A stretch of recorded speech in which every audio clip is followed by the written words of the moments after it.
Hi everyone, once again welcome to your YouTube channel smart chemistry classes. आज हम लोग class 12 chemistry का unit second बिलियन chapter के अंतर्गत बिलियनों की सांद्रता ज्ञात करने की विधियों के बारे में पढ़ने वाले हैं, जो कि पहले से टॉपिक चल रहा हम लोग का। इसके अंतर्गत आज हमारा लेक्चर नंबर 4 कंप्लीट हो चुका था। आज हमारा लेक्चर नंबर 5 है। तो लेक्चर नंबर 5 बहुत ही इंपॉर्टेंट है एग्जाम के नजरिए से। एग्जाम में इस टाइप के क्वेश्चन पूछे जाते हैं जो आज यहाँ पे पढ़ाया जाएगा आपको। बोर्ड एग्जाम के लिए तो इम्पोर्टेंट है ही है, ये कंपटीशन के लिए भी इम्पोर्टेंट है।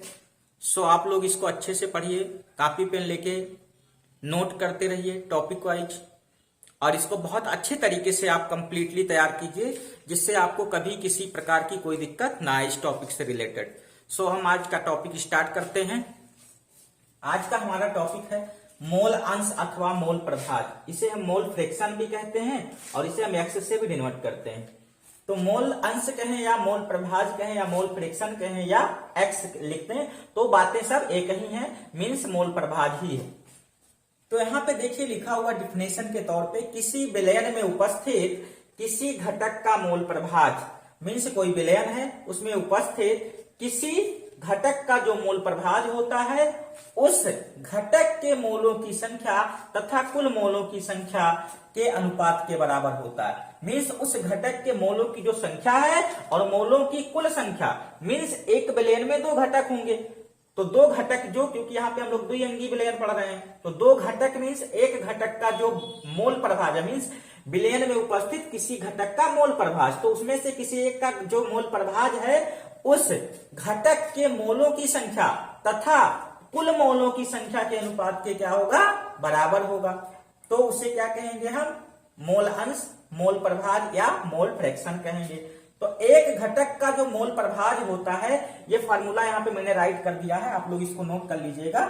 एक घटक का मोल प्रभाज बराबर होता है घटक के मोलों की संख्या, मीन्स जो हमारा पहला घटक था तो उसके मोलों की संख्या, यहाँ पे देखिए लिखा हुआ मोलों की संख्या बटे विलयन में उपस्थित कुल मोलों की संख्या। तो देखिए यहाँ कुल मोलों की संख्या के अनुपात के बराबर होता है। तो यहाँ पे देखिए विलयन में उपस्थित कुल मोलों की संख्या, फार्मूला हमारा बन गया एक घटक का मोल प्रभाज बराबर घटक के मोलों की संख्या बटे विलयन में उपस्थित कुल मोलों की संख्या। अब यहाँ पे देखिए हम इसको कैसे डिनोट कर सकते हैं। मान लीजिए कि जो 2 घटक हैं उनको हम मान लेते हैं एक्स ए मान लेते हैं और एक को हम एक्स बी मान लेते हैं। तो यहाँ पे देखिए एक्स ए बराबर क्या हो गया, एन ए, यानी हमारा क्या हो गया विलयन का पहला घटक एन ए, फिर नीचे क्या हो गया N A plus N B, क्योंकि बी क्या हमारा दूसरा घटक है एन बी। तो नीचे क्या हो गया, ऊपर क्या आ गया आपका घटक के मोलों की संख्या, तो ये घटक है मान लीजिए, और नीचे विलयन में उपस्थित कुल मोलों की संख्या। तो यहाँ पे ए और बी दोनों मोलों की संख्या यहाँ पे देखिए N A plus N B लिख दिया, तथा एक्स बी बराबर लिख दिया एन बी। ये देखिए ये जो दूसरा हमारा घटक है एन बी अपान, यहाँ पे भी वही करना है आपको, विलयन में उपस्थित कुल मोलों की संख्या यहाँ पे लिख दिया। अब यहाँ पे आप देखेंगे जो यहाँ पे x और एक्स बी है, मीन्स ये जो दोनों हैं x और एक्स बी, इसको हम लिख सकते हैं एक्स ए प्लस एक्स बी बराबर 1, मीन्स एक्स ए प्लस एक्स बी जो होता है वो 1 के बराबर होता है, 1 के क्या होता है, बराबर होता है। एक्स ए बराबर, अब देखिए यहाँ पे मैंने क्या किया, एक्स ए बराबर N A upon N T लिख दिया। अभी हमने पीछे जो चैप्टर टॉपिक करवाया था उसमें बताया था आपको कि कंप्लीट विलयन को हम क्या लिखते हैं, एन टी से डिनोट कर रहे थे, एन टी से। तो जो विलयन है यहाँ पे क्या है, एन टी हो गया। तो विलयन कौन है, एन ए एन बी का विलयन है, तो एन ए एन बी को हमने क्या मान लिया, एन टी मान लिया, तथा एक्स बी बराबर क्या हो गया, एन बी लिख दिया ऊपर, एन ए और एन बी दोनों को मिला के क्या बन गया, एन टी बन गया। अब मीन्स ये थोड़ा शॉर्ट हो गया, इन दोनों को ऐड करके आप इसकी वैल्यू यहाँ पे पुट कर लेंगे। अब देखिए यहाँ पे आपको बताया मैंने एक्स ए प्लस एक्स बी बराबर 1 के इक्वल होता है। तो ये आपको था फॉर्मूला, इस फॉर्मूले के अकॉर्डिंग ही आपको क्वेश्चन लगाने हैं। तो इस फार्मूले के बेस पे आपको जो चीजें मैं बताऊंगा यहाँ पे, उन सभी चीजों को आप अच्छे से कंप्लीटली तैयार कीजिए। और आगे जो मैं क्वेश्चन बताने वाला हूँ एग्जाम के लिए बहुत ही इंपॉर्टेंट है, और एग्जाम में आप बहुत अच्छी तरीके से इस क्वेश्चन को तैयार करके जाएंगे। बोर्ड एग्जाम में ज्यादातर ये क्वेश्चन मिलता है इस टाइप का। सो आप लोग इसको अच्छे से तैयार कीजिए, बिल्कुल रेडी हो जाइए अच्छी तरीके से तैयारी करने के लिए। सो आप इसका स्क्रीनशॉट ले लीजिए, फिर हम लोग आगे बढ़ते हैं इस टॉपिक में।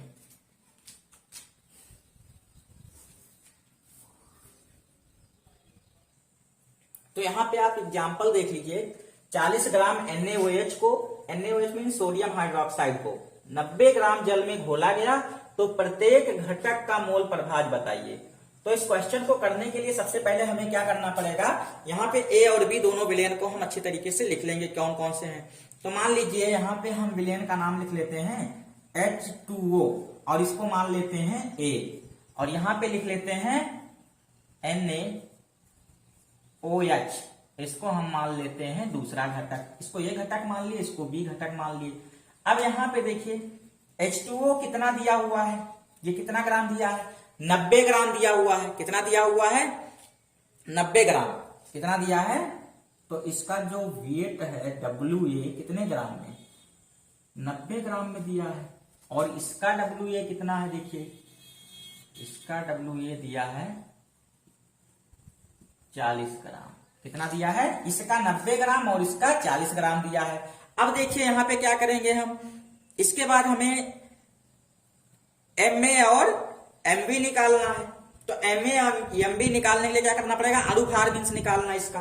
तो H2O का अणुभार मीन्स मान लीजिए MA दिया है, तो आपको पता है कि जो जल होता है इसका अणुभार कितना होता है, 18 होता है। और NaOH का अणुभार कितना होता है, NaOH का अणुभार कितना होता है, 40 होता है। कितना होता है, 40। तो ये 18 हो गया और वो क्या हो गया हमारा 40 हो गया। तो अब यहाँ पे देखिए, जैसे मान लीजिए जिनको अणुभार निकालने ये पता नहीं है वो क्वेश्चन नहीं लगा पाएंगे। तो ये अणुभार कैसे निकालेंगे, ये मैं एक छोटा सा ट्रिक आपको बता देता हूं। H2O मान लीजिए है H2O, तो क्या हो जाएगा इसके लिए, H की वैल्यू कितनी है 1 होती है, इसके लास्ट सेल में 1 इलेक्ट्रॉन, मीन्स इसका परमाणु क्रमांक 1 होता है। और यहाँ पे कितने H हैं, 2 हैं। और प्लस ऑक्सीजन कितना होता है, 16 होता है। इसका मास नंबर कितना होता है, 16 होता है। इसका मास हाइड्रोजन का 1 होता है, इंटू 2 कर लीजिए। अब देखिए क्या हो जाएगा, 2 हाइड्रोजन है तो 2 कर देंगे इंटू में, 2 1 जा 2 हो गया, और प्लस 16 इक्वल टू 18। यही इसका मास नंबर यहाँ पे मैंने राइट डाउन किया है। तो ये आपको समझ में आया होगा। अब देखिए इसी प्रकार से इसका भी है NaOH का, NaOH मान लीजिए दिया हुआ है, तो क्या करेंगे, Na होता है 23 प्लस ऑक्सीजन होता है 16 प्लस हाइड्रोजन होता है 1। तो देखिए यहाँ पे कितना हो जाएगा, 16 1 17 हुआ, और ये 23 मीन्स क्या हो गया 40 हो गया। तो इसका 40 आ गया, इसका 18 आ गया। देखिए यहाँ पे मैंने राइट भी कर दिया है, इसका 18 और इसका 40 राइट कर लिया है। तो इससे आपको कोई मतलब नहीं है, यहाँ पे इसको आपको करना नहीं है, मैंने रफली आपको समझा दिया, ठीक है। अब देखिए यहाँ पे हम क्या करेंगे इस क्वेश्चन में, इसका फार्मूला रख लेंगे सबसे पहले। अब फार्मूले के अकॉर्डिंग हम पहले Na निकालेंगे और NB निकालेंगे। तो Na निकाल लीजिए सबसे पहले। तो Na निकालने के लिए क्या करना पड़ेगा, यहाँ पे Na और NB निकालना हमको। तो Na क्या हो जाएगा, देखिए ध्यान से देखिए, इसको हमने A माना, इसको B माना है। तो Na यहाँ पे होगा क्या, Na मानने के लिए हमें क्या करना पड़ेगा, यहाँ पे लिखेंगे Na बराबर WA अपान MA, और यहां पे लिखेंगे NB बराबर WA अपान MA, ये N है, ठीक है। अब देखिए यहां पे ध्यान से आप लोग इस फार्मूले के अकॉर्डिंग अब वैल्यू को पुट कर लेंगे। तो यहां पे देखिए WA कितना हमारा है 90 ग्राम, और MA कितना है, MA कितना हमारा 18 है। इधर देख लीजिए WA 40 है, और ये भी हमारा क्या है 40 है। तो यहाँ पे 90 और वहां पे 40, यहाँ पे 18, वहां पे 40। तो आप अब ध्यान से देखिए, दोनों को कट करेंगे तो क्या आएगा, 18 से अगर डिवाइड कर दें तो क्या आ जाएगा, 18 पंचे 90, और ये कैंसिल होगा तो क्या आ जाएगा, ये थोड़ा सा हटा लेते हैं यहां से, 1 आ जाएगा। तो ये अब आपका कंप्लीट हो गया, तो इसको आप हटा लीजिए यहां से, कोई दिक्कत नहीं है। अब देखिए यहां पे क्या होगा, इसके बाद अब ये एक आ गया 5, Na की वैल्यू आ गई 5 और Nb की वैल्यू आ गई 1 आ गई।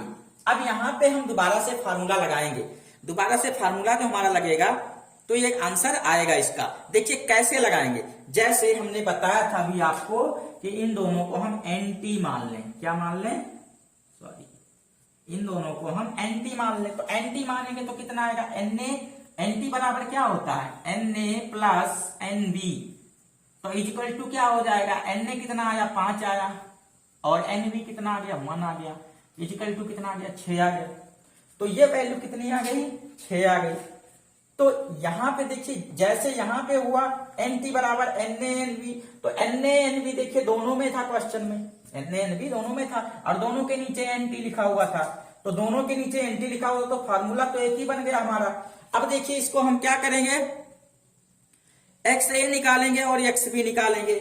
तो XA निकालिए सबसे पहले XA निकालिए। XA की वैल्यू क्या आई थी हमारे पास, देखिए ध्यान से, देखिए क्या आई थी हमारे पास वैल्यू, 5 आई थी, ठीक है। तो क्या हो जाएगा 5 बटे क्या लिख लेंगे, NT की मान, NT का जो मान है कितना है, NT बराबर कितना आया 6 आया है, तो यहाँ पे 6 लिख लेंगे। तो XA बराबर 6, 5 बटे 6 आ गया। और यहाँ पे देखिए XB की वैल्यू लिख लेंगे अब। तो XB के लिए क्या हो जाएगा, XB बराबर, तो यहाँ पे देखिए कितना आया हमारा वैल्यू 1 आया है, तो 1 आ गया अपान NB अपान क्या हो जाएगा NT, तो NT की वैल्यू कितनी आई 6 आई। ये आपका दोनों वैल्यू आ गया। तो ये दोनों वैल्यू आपके क्या हो गए, बराबर हो गए। यहाँ पे आपको कुछ दिख नहीं रहा थोड़ा सा, तो इसको सही से लिखना पड़ेगा। चलिए थोड़ा ऊपर कर देते हैं इसको, X बराबर XA बराबर यहाँ पे आया था 5/6 के, ये आपको दिख रहा होगा। अब देखिए यहाँ पे नेक्स्ट जो हमारी वैल्यू आई थी XB बराबर 1/6। तो ये आप लोग अच्छी तरीके से देखिए, आ गया है आंसर आपके सामने, और इसको अच्छी तरीके से आप लोग नोट कर लीजिए। यही आपका आंसर है, इसी टाइप का क्वेश्चन पूछा जाएगा एग्जाम में, सो आपको कोई दिक्कत नहीं होनी चाहिए। यहाँ पे जिस तरीके से आपको जो चीजें मैं बता रहा हूं, इन चीजों को करते चलिए, आपको किसी प्रकार की कोई प्रॉब्लम नहीं होगी। सो आप इसका स्क्रीनशॉट ले लीजिए।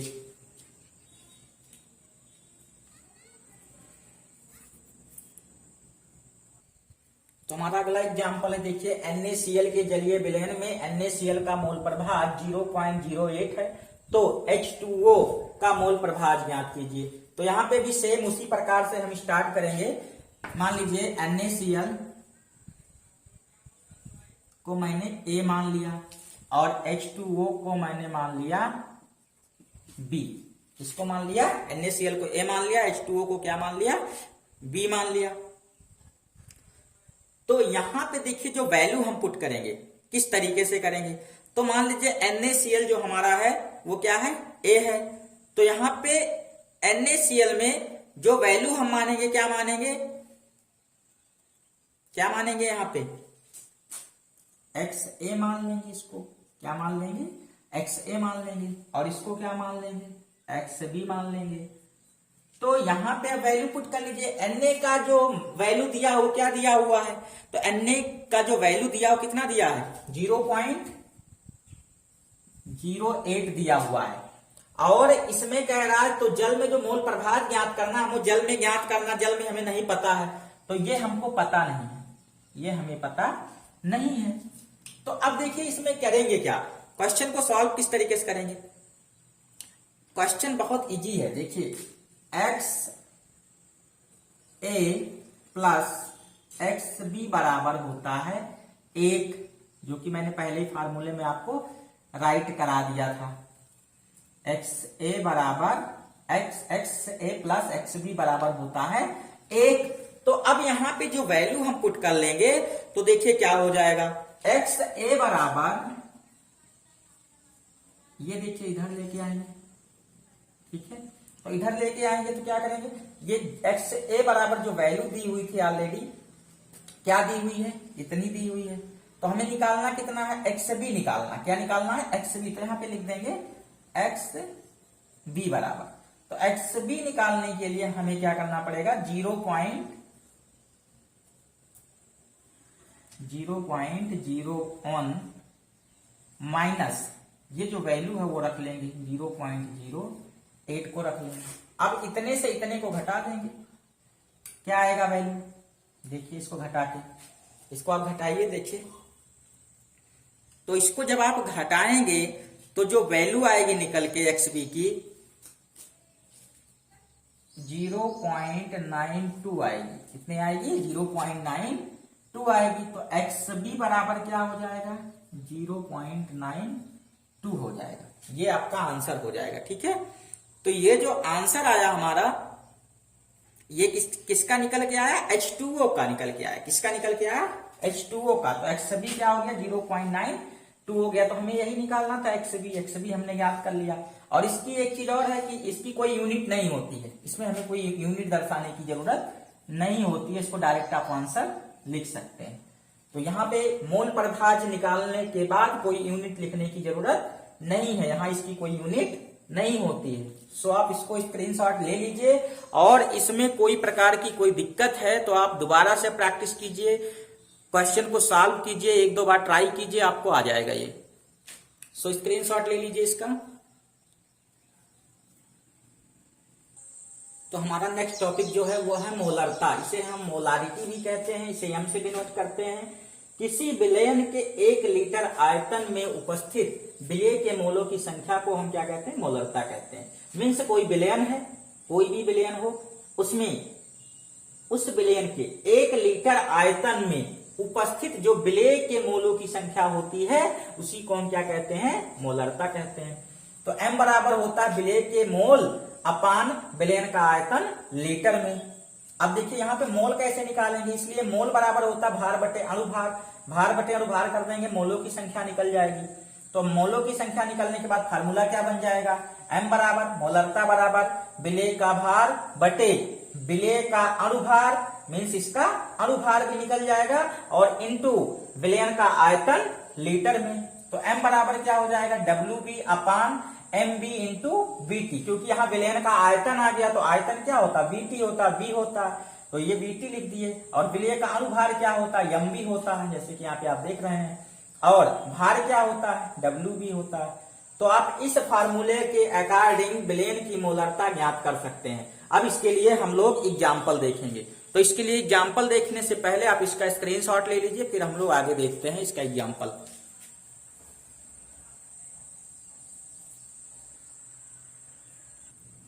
तो देखिए यहाँ पे एग्जाम्पल है, 20 ग्राम NaOH को लेकर 400 ml विलयन बनाया गया, तो विलयन की मोलरता बताओ। अब यहाँ पे देखिए वही सेम प्रोसेस हम जैसे बताए थे उस तरीके से मानना शुरू कर दीजिए, लगा लेंगे क्वेश्चन को।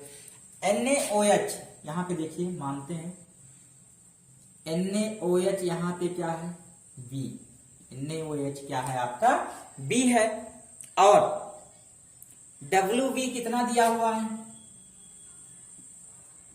WB यहां देखिए 20 ग्राम दिया हुआ है, कितना ग्राम दिया हुआ है, 20 ग्राम, सॉरी 20 ग्राम दिया हुआ है। अब यहां पे आप देखिए कि और क्या दिया हुआ है, 400 ml क्या दिया हुआ है हमारा, VT दिया, विलयन का आयतन दिया हुआ है, क्या दिया हुआ है, विलयन मीन्स VT बराबर दिया कितना, 400 ml दिया। अब ये जो 400 ml में दिया तो इसे हमें लीटर में कन्वर्ट करना पड़ेगा, क्या करना पड़ेगा, लीटर में कन्वर्ट करना पड़ेगा, क्योंकि यहाँ आयतन क्या है, लीटर में लिखना पड़ेगा आपको। तो यहाँ आयतन लीटर में लिखने के लिए हमें क्या करना पड़ेगा, इक्वल टू 400 डिवाइड मीन्स 1000 से अगर हम भाग कर दें तो क्या आ जाएगा, लीटर में आ जाएगा। तो 1000 से जब भाग करेंगे तो क्या आएगा, 2 दूना 4, 2 पंचे 10, 2/5, ये आपका आ जाएगा 2/5। तो यहाँ पे देखिए जब 2/5 आ जाएगा हमारा, तो ये जो 2/5 आएगा वो क्या हो जाएगा, लीटर में हो जाएगा। किसमें, लीटर में हो जाएगा। अब यहाँ पे एक चीज और निकालना है, अणुभार हमें निकालना है विलयन का। तो विलयन यहाँ पे क्या लिया गया था, NaOH, तो NaOH का अणुभार निकाल लो। तो NaOH का अणुभार क्या था, Mv, क्या था, Mv अणुभार होता ना, अभी हमने बताया फॉर्मूले में। तो Mv निकालना तो क्या हो जाएगा, Na का होता है 23, O का होता है 16 और प्लस H का होता है 1, इसका मास नंबर, तो मिला के कितना आ गया 14। तो ये हमारा आंसर आ गया 14। अब ये सारे वैल्यू मैंने क्रिएट कर लिए हैं। अब सारे वैल्यू क्रिएट कर लिए, अब सारे वैल्यू को क्या करना है, एक साथ पुट कर देना है। तो हमारा फॉर्मूला जो था उसी फॉर्मूले के अकॉर्डिंग हमको इसे लिख लेना है। तो यहाँ पे क्या हो जाएगा, इसलिए M बराबर, फॉर्मूला क्या मैंने लिखा था अभी बताइए आप लोग, हमने लिखा था WB अपान MB इंटू VT, और ये लीटर में, किसमें, लीटर में लिखना है। तो इसके अकॉर्डिंग अब वैल्यू को जब आप पुट करेंगे तो देखिए कैसे पुट करेंगे, ध्यान दीजिए। वैल्यू पुट कर लीजिए, WB हमारे पास कितना है, 20 है, WB कितना है, 20 है। और यहां पे देखिए MB कितना हमारे पास, ये देखिए MB की वैल्यू आ गई 40 इंटू, अब देखिए आयतन लीटर में, तो आयतन लीटर में कितना आया था, 2/5 आया था, है ना, यही आया था। अब देखिए इसको हम कैलकुलेट कर लेंगे, क्या कर लेंगे, कैलकुलेट कर लेंगे। तो इसको जब कैलकुलेट कर लेंगे तो हमारी वैल्यू जो आएगी, यहाँ पे 5 आपको थोड़ा सा दिख नहीं रहा लग रहा है, तो इंटू करके 2/5 थोड़ा ऊपर कर लेते हैं, अब आपको दिख रहा होगा। तो ये हो गया हमारा वैल्यू। अब सारी वैल्यू जब क्रिएट हो गई तो हमें करना क्या है, अब देखिए यहाँ पे इसमें कुछ चीजें हम कट कर लेंगे, क्या कर लेंगे, कट कर लेंगे। तो कट करेंगे तो जो वैल्यू आएगी देखिए, जैसे 5 8 जा 14 हो गया, 2 10 जा 20 हो गया, क्या आ गया हमारे पास, क्या है हमारे पास, 10/8 आ गया, क्या आ गया, 10/8 आ गया। अब 10/8 को भी छोटा कर सकते हैं हम, कर सकते हैं ना, कैसे, 5 2 जा 10 और 4 2 जा 8, तो ये 5/4 आ गया। इसको भी और शॉर्ट कर सकते हैं, इसको और शॉर्ट कैसे करेंगे, इससे इसमें भाग कर देंगे। तो भाग करेंगे तो क्या आएगा, 4 से अगर 5 में डिवाइड करेंगे तो 4 1 जा 4 आएगा, 1 आ गया, यहाँ पॉइंट लगा लेंगे, नीचे आ जाएंगे, और कितना बचा, ये 10 है, तो 4 2 जा 8 हो गया, यहाँ 2 आ गया, फिर एक 0 बढ़ाएंगे, यहाँ 4 5 जा 20 आ गया। अब देखिए यहाँ पे आंसर क्या आ गया, 1.25 मोल M, मीन्स यही हमको लेके आना था। तो हमारा जो आंसर आया, मेन जो हमारा मकसद था आंसर लाने का, वो था मोलरता। तो हमारा जो मोलरता आया वो M बराबर वो आ गया। तो यहाँ पे देखिए हमने सारी वैल्यू, पहले NaOH को लिख लिया, WB को ला दिया, यहाँ पे वैल्यू लिख दिया, इसके बाद विलयन का VT निकाल लिया हमने, लीटर में, आयतन में, इसमें ml में दिया था, लीटर में ज्ञात कर लिया था। फिर NaOH का हमने अणुभार ज्ञात कर लिया। फिर सारी वैल्यू को क्रिएट करने के बाद मैंने वैल्यू पुट करके इसको कैलकुलेशन कर लिया, फिर इसके बाद आंसर आ गया। सो आपको इसमें कोई दिक्कत नहीं होनी चाहिए, समझ में आ गया होगा। आप लोग इसको स्क्रीनशॉट ले लीजिए, नोट कर लीजिए कॉपी पेन से, इसको अच्छे से कर लीजिए, आप एग्जाम के लिए बहुत ही इंपॉर्टेंट है।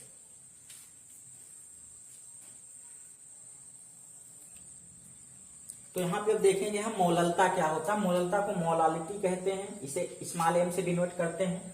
1 kg विलायक में उपस्थित, मीन्स वहां जो विलायक होगा उसमें क्या करना है, 1 kg विलायक, उसको 1 kg विलायक लेना है। 1 kg विलायक में उपस्थित विलेय के मोलों की संख्या को हम क्या कहते हैं, मोललता कहते हैं। यहाँ पे समझिएगा ध्यान से, 1 kg विलायक है, उसमें उपस्थित जो विलेय के मोलों की संख्या होगी उसी को हम क्या कहते हैं, मोललता कहते हैं। मोललता बराबर होता है विलेय के मोल बटे विलयन का भार केजी में, बराबर विलेय का भार बटे अणुभार इंटू विलयन का भार केजी में। तो यहाँ पे देखिएगा ध्यान से, m बराबर क्या हो जाएगा, WV, मीन्स विलेय का जो भार है, बटे m क्या हो जाएगा, MV अणुभार, यहाँ पे फिर विलयन का भार WA केजी में लिखा हुआ, तो ये आपका फॉर्मूला हो गया। इस फार्मूले पे ही आपको क्वेश्चन लगाने हैं। तो ये जो आपका फार्मूला मिला, इस फार्मूले को आप नोट कर लीजिए, इसको बहुत अच्छी तरीके से स्क्रीनशॉट ले लीजिए, कॉपी में नोट कर लीजिए। ये फार्मूला बहुत ही इंपॉर्टेंट है। सो आप स्क्रीनशॉट लीजिए, फिर क्वेश्चन बताते हैं।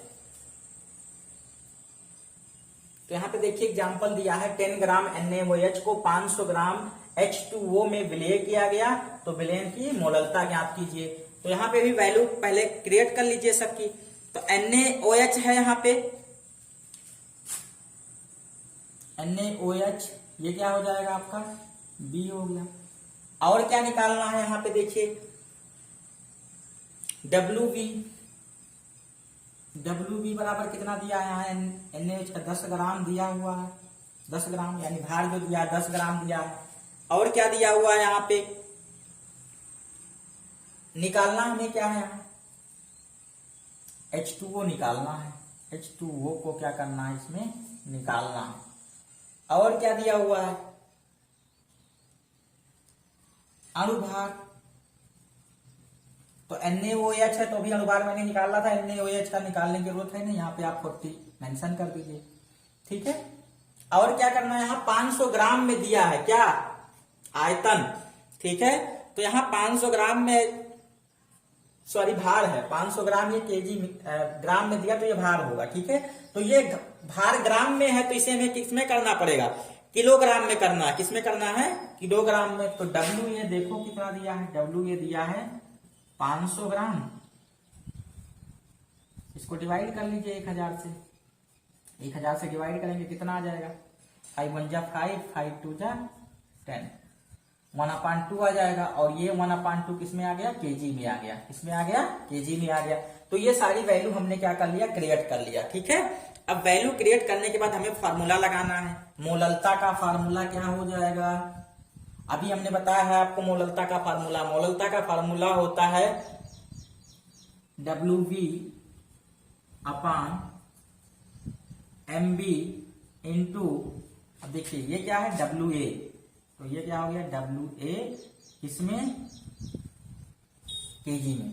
ये आपका फॉर्मूला है जो भी मैंने इसके पहले राइट करवाया था। तो ये इस फार्मूले के अकॉर्डिंग हम वैल्यू को क्या करेंगे, पुट कर लेंगे। तो वैल्यू को पुट करिए, M बराबर WV की वैल्यू कितनी है, देखिए 10 ग्राम है, ठीक है, 10 ग्राम। नीचे लिख लीजिए MV की वैल्यू कितनी है, 40 है, 40 है, इंटू अब WA की वैल्यू 1/2 है, तो इसको क्या लिख देंगे, 1/2 लिख लेंगे। अब देखिए जब इस वैल्यू को हमने पुट कर लिया, तो वैल्यू को पुट करने के बाद इसमें कुछ चीजें कट हो जाएंगी और कुछ चीजें बच जाएंगी। जैसे मान लीजिए ये 0 से कैंसिल हो गया, ये 0 कैंसिल हो गए, 2 2 जा 4 हो गया, 2 2 जा 4 हो गया। ये 2 का मल्टीप्लाई 1 में करेंगे तो 2 ही आएगा। ये 1 बचा हमारे पास, इजिकल टू 1/2 आ गया। तो 1/2 को हम क्या लिख सकते हैं, 1/2 को 2 में भाग करेंगे तो क्या आएगा, 0.5 यम आ जाएगा, ठीक है। इसको जब 2 से 1 में भाग करेंगे तो 0.5 यम आ जाएगा। ये हमारा आंसर हो गया है, ठीक है। तो यहाँ पे कोई दिक्कत है किसी को अगर, तो आप कमेंट सेक्शन में पूछ लीजिएगा। बाकी मेरे तरफ से तो किसी प्रकार की कोई दिक्कत नहीं होनी चाहिए। मैंने आपको एक एक एग्जाम्पल दे दिया है, इसका डिफिनेशन भी राइट कर दिया है। इस तरीके से, जिस तरीके से यहाँ पे मैं डिफिनेशन राइट कराता हूँ, इस तरीके से क्लास में केवल लिखवाया जाता, बाकी किसी भी तरह से इस तरीके का नोट्स आपको नहीं मिलता है।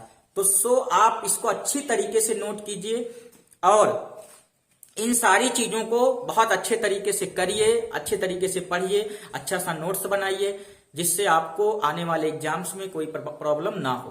तो किसी भी प्रकार की प्रॉब्लम ना हो, इसकी वजह से आप अभी से प्रिपरेशन करना शुरू कर दीजिए। बाकी अगर आपको कोई चीजें, कोई टॉपिक नहीं समझ में आती हैं तो आप मुझसे कमेंट सेक्शन में पूछ सकते हैं, मैं आपको जरूर बताऊंगा। सो आप लोग मेहनत कीजिए, कोशिश कीजिए अच्छे से अच्छे मार्क्स लाने की। एग्जाम के लिए मेहनत कीजिए, कंपटीशन के लिए मेहनत कीजिए। अभी से अगर तैयारी करेंगे तो आपको कंपटीशन में भी प्रॉब्लम नहीं होगी, और अगर आप किसी भी क्षेत्र में जाना चाहते हैं तो आपको कोई प्रॉब्लम नहीं होने वाली है अगर इसको अच्छे से पढ़ते हैं तो। सो आप इसका स्क्रीनशॉट ले लीजिए और फिर नेक्स्ट क्लास में मिलते हैं। तब तक के लिए आप लोग अपना घर पे रहिए, मस्त रहिए, स्वस्थ रहिए और पढ़िए। Thank you.